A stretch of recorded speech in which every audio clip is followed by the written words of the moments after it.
গাইবান্ধা জেলা প্রশাসকের কার্যালয়ে অফিস সহায়ক পদে নিয়োগের মৌখিক পরীক্ষা দিতে আসা 22 জনকে আটক করা হয়েছে। পরে আটকদের পুলিশে দিলে তাদের থানায় নেওয়া হয়। চাকরি প্রত্যাশী আটকদের বাড়ি জেলার বিভিন্ন উপজেলায়। লিখিত পরীক্ষার খাতার লেখার সঙ্গে মৌখিক পরীক্ষায় অংশগ্রহণকারী পরীক্ষার্থীদের লেখার মিল পাওয়া যায়নি। শনিবার রাতে জেলা প্রশাসক কার্যালয়ে মৌখিক পরীক্ষা চলাকালে তাদের আটক করেন নিয়োগ বোর্ডের সদস্যরা। দুপুর 2টা থেকে 226 জনের মৌখিক পরীক্ষা শুরু হয়। তবে শেষ পর্যন্ত 36 জন চাকরি প্রত্যাশী মৌখিক পরীক্ষায় অংশ নেননি। রাত 11:30টার দিকে আটকের বিষয়টি নিশ্চিত করেছেন জেলা প্রশাসক কার্যালয়ের নেজারত ডেপুটি কালেক্টর ও এক্সিকিউটিভ ম্যাজিস্ট্রেট মোহাম্মদ সাদরুল আলম।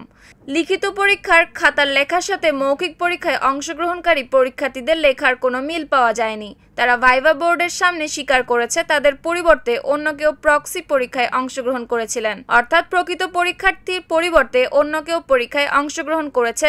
বিষয়টি প্রমাণিত হওয়ায় তাদের পুলিশে দেওয়া হয়েছে। নিউজ ডেস্ক, সুপ্তি রায়, ভোরের আকাশ।